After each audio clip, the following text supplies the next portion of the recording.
సమయంలో ప్రశాంత వాతావరణంలో మునులందరూ ధ్యానంలో నిమగ్నమై ఉన్నారు.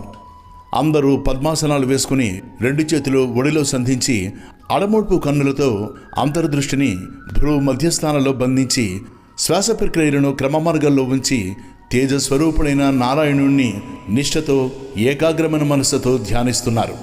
మన శరీరాలను స్తంభింపజేసి శిలాప్రతిమలై అత్యంత నిష్ఠలో ధ్యానంలో ఉన్నారు. అంతలో చల్లని గాలి ఆ ప్రాంతాన్ని పరిమళభరితంతో ముంచెత్తింది. కోటి సూర్యకాంతులతో ఒక దివ్యజ్యోతి వారి నడుమ సాక్షాత్కరించింది. అదొక అద్భుత కాంతి, కేవలమైన తేజస్సు, ఆకారం లేని తేజస్సు. కోటి సూర్యుల కాంతితో కోటి చంద్రుల చల్లదనం కలగలిపిన మహామహస్సు. ధ్యానంలో ఉన్న మునులందరూ దివ్యమైన అనుభూతితో కళ్ళు తెరిచారు. ఎదురుగా కన్నులు మిరుమిట్లు గొలిపే కాంతిపుంజం.